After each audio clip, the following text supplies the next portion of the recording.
Une fleur en origami pour réviser sa technique tout en faisant quelque chose de super mignon et accessible aux débutants? C'est possible, allez je vous guide.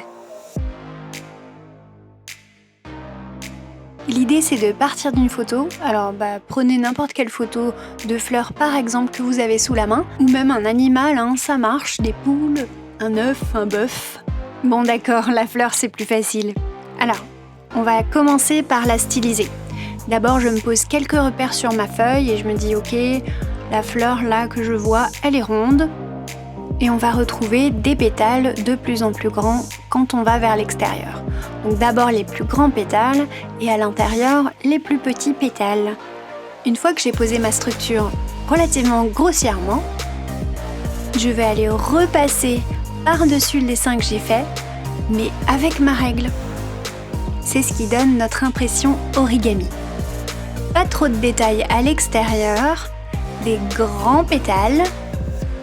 Et surtout, je n'essaye pas de reproduire toutes les courbes avec ma règle et de faire comme ça un escalier continu. Non, j'y vais franco, j'y vais avec ma règle et je fais quand même des grandes délimitations pour faire des grandes pétales au début. Et là, qu'est-ce qu'on voit? Des tout petits. Donc encore une fois, pas trop de détails, mais plus au centre et moins à l'extérieur. Et on est bon pour notre rose. Ajoutez quelques feuilles, représentez 1 ou 2 pliés, pas plus. Et honnêtement, j'aurais pu m'arrêter là. C'était déjà pas mal. Je sais pas ce que vous en pensez, mais moi j'ai continué parce que j'avais une photo sous la main et je voulais que ça fasse naturel. Et puis ça m'amusait un petit peu ce process, donc j'ai repris ma photo et j'ai continué à ajouter un peu les mêmes feuilles qui étaient sur ma photo, sur mon dessin. Et là, j'ai eu l'impression que on voyait un petit oiseau origami, donc j'ai joué un peu avec. Et voilà! Maintenant les couleurs.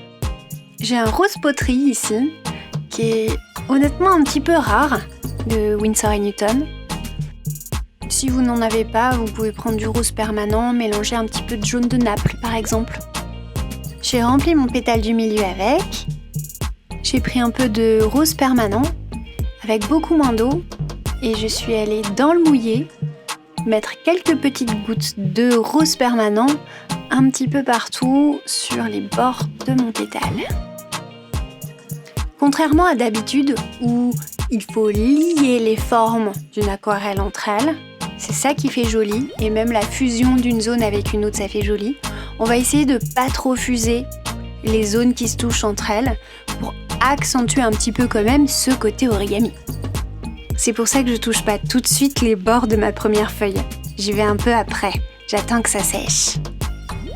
On va quand même faire ça subtilement, c'est-à-dire que chaque zone de l'origami, qui est bien délimitée, elle va être peinte avec une couleur qui ressemble à la précédente, avec une petite pointe d'orangé, une toute petite pointe supplémentaire d'une autre couleur, de manière à se différencier du pétale d'à côté.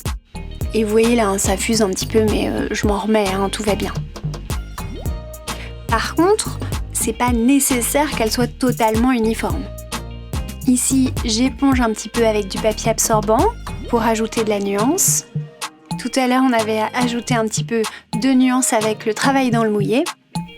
Et ici, j'ajoute à mon mélange de base un petit peu de cramoisi d'alizarine pour aller vraiment faire du foncé dans le centre de la fleur. Et pour qu'on soit de plus en plus foncé, qu'est-ce qu'on fait? J'utilise de moins en moins d'eau au fur et à mesure que je me dirige vers le centre. C'est ici que je suis très contente d'avoir mon pinceau numéro 2 de Da Vinci, mon pinceau en martre préféré pour les détails. Ce qui va être très important pour le centre de la fleur, c'est que vous laissiez des pétales plus clairs les uns que les autres, de manière à ce qu'ils se distinguent quand même d'un petit peu loin, pour que l'aquarelle soit lisible. Pour ce pétale-ci et ceux qui sont généralement plus à l'extérieur de la fleur, j'ai ajouté un petit peu de orange de cadmium à mon mélange. Vous voyez là, j'ai vraiment pas mis beaucoup d'eau, on est quand même sur une couleur bien nette. toujours dans l'objectif de paraître un peu plus origami et de faire ressortir ces pétales les uns à côté des autres. Je profite d'ailleurs de ce mélange avec un tout petit peu plus de orangé que j'ai sous la main pour aller nuancer quelques pétales qui sont au centre. Bon là, la fleur, elle est très contrastée. Et le contraste, on aime, parce que voir une aquarelle de loin et reconnaître l'objet, ça c'est cool. Mais bon, là c'est peut-être un petit poil exagéré, donc ce que je vais faire, c'est que je vais aller retoucher tout ça. Donc je reprends le même mélange et je superpose, comme ça va harmoniser les valeurs de cette fleur. Je continuerai bien à harmoniser les valeurs, mais une bonne manière de le faire, c'est de peindre l'environnement, les objets qui sont à côté. Comme ça, on sait vers quelle valeur il faut vraiment aller en fait. Vous suivez ? Bon, je vous montre. Donc, on va peindre les feuilles.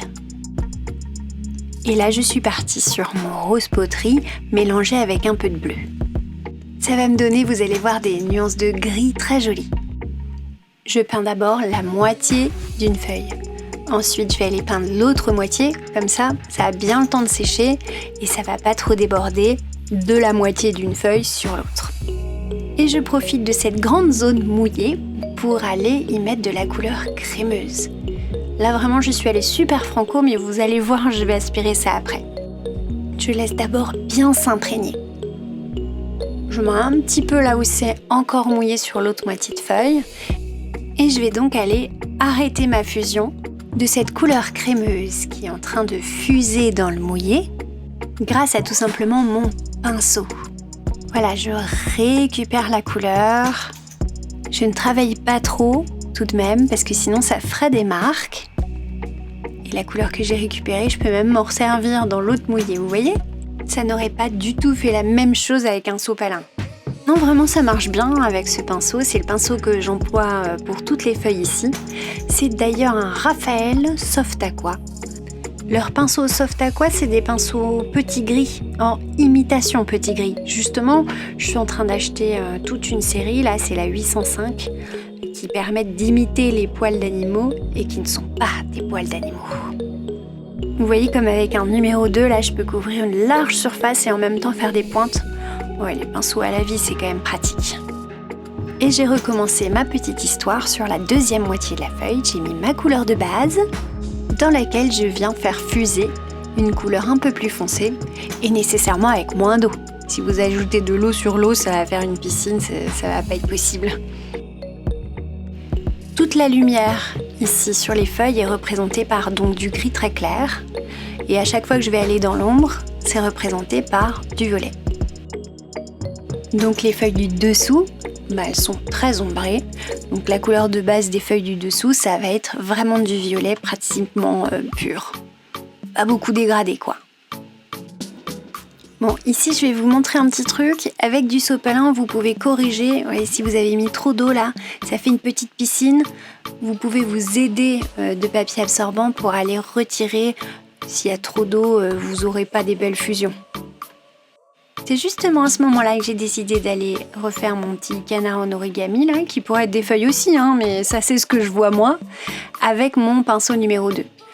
Donc je dégrade, magnifique exemple de dégradé, je mets la couleur et je viens la dégrader avec de l'eau pure.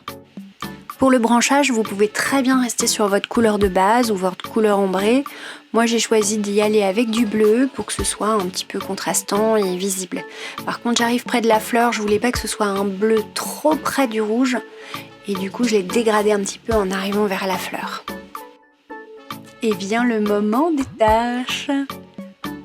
Si, j'entends certains d'entre vous dire « Non, elle va faire des tâches, arrête-toi là !» Oui, on peut s'arrêter là, ça faisait joli, hein, un motif sur du blanc, c'est joli. Mais que voulez-vous ? C'est mon style. Et en plus, je suis très très contente parce que ça me donne l'occasion de tester ma brosse synthétique toute neuve que j'ai achetée. C'est la même exactement que ma brosse synthétique préférée pour faire les tâches, mais pas en 40, en 50. Donc je vais couvrir une plus grande surface, mes coups de brosse vont être plus visibles et ça me donnera un autre style aussi. Après avoir projeté mes taches de peinture sur le tableau, vous avez vu, j'ai passé mon spalter par-dessus avec de l'eau claire. Ça a emporté mes taches qui n'étaient pas sèches, comme un fond en fait. Et j'ai reprojeté par-dessus quelques taches bleues que je vais laisser fuser. C'est tout pour mon fond. Bon, maintenant qu'on a bien peint l'environnement de notre fleur, on réalise qu'elle manque un petit peu de définition, un peu de contraste, on va dire. Donc dans cette dernière partie de la vidéo, c'est les contrastes et l'ajustement des contrastes qui va nous intéresser. D'accord ? J'ai tout bien séché, on y va. Le principe, c'est que je vais me refaire un violet, toujours du bleu et du rose permanent, hein, rien n'a changé. Je vais aller recouvrir une partie de mes feuilles et systématiquement, je vais aller dégrader à l'eau pure le foncé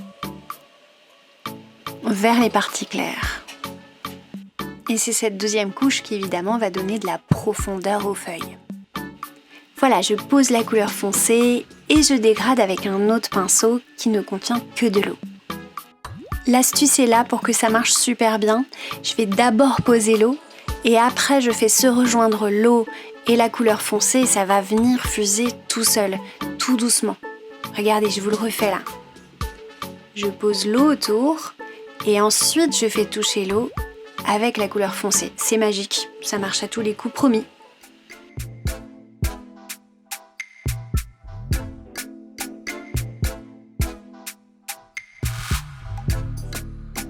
Et ce qui peut être intéressant pour vous à bien regarder, c'est que vous allez voir que quand je commence à dégrader avec mon deuxième pinceau, le deuxième pinceau va naturellement récupérer par capillarité la couleur foncée.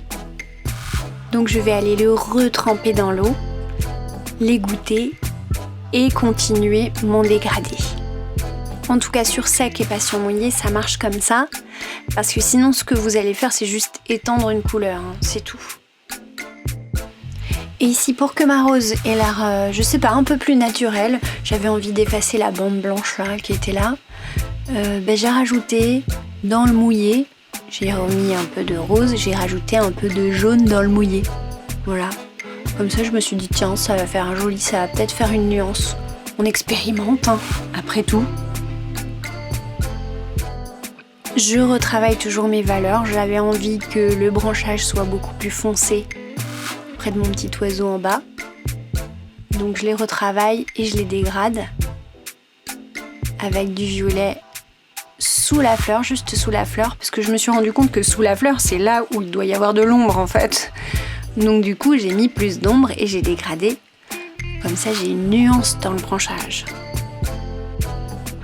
Bon là j'essaie de retravailler ma bordure parce que j'en suis pas super contente et donc je vais faire des expérimentations dessus parce que je la trouve pas hyper lisible et vous allez voir, je sèche, ensuite je vais tout repasser au stabilo et puis je m'occuperai aussi avec de la bordure.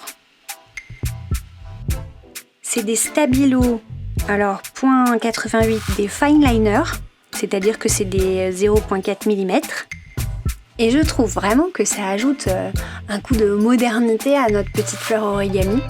Donc pareil, hein, comme d'habitude, vous faites ce que vous voulez, vous choisissez les couleurs que vous voulez, vous faites votre stabilo, vous faites pas votre stabilo. Moi je vous ai donné des exemples de ce que ça peut donner. Et après, le maître mot c'est amusez-vous quoi.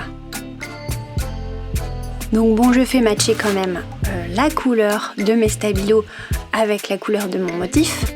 Je vais prendre les stabilos bleus pour les feuilles. J'aurais pu prendre les violets, hein, c'est pareil. Et je les fais à la main et pas à la règle. Donc ça c'est pareil, c'est un choix. Franchement, vous pouvez expérimenter les deux. Moi j'ai trouvé que ça a cassé un petit peu le côté maternel malgré tout et que ça faisait un peu plus artistique. Donc vous pouvez préférer quelque chose de plus propre, mais vous voyez là quand ça déborde, quand ça repasse, j'aime bien, c'est marrant. Et vous allez découvrir une dernière astuce avec moi, puisque la bordure rouge que j'ai faite ne me plaisait pas trop. Donc je suis allée tout simplement reprendre de la couleur et de l'eau et je l'ai effacé. Et vous voyez que quand je passe avec de l'eau, mais franchement le stabilo se fond super bien. Donc en fait je crois que j'ai découvert une nouvelle manière de m'amuser avec mes stabilos, donc j'étais toute contente après. Ouais, c'est mieux comme ça. Je reste là-dessus. On signe ? J'espère que ça vous plaît. En tout cas, j'espère que ça vous a aussi inspiré. Moi, on m'a demandé comment faire des fonds. Voilà un exemple. Je vous donne rendez-vous pour d'autres tutoriels. N'hésitez pas à vous abonner. Bisous!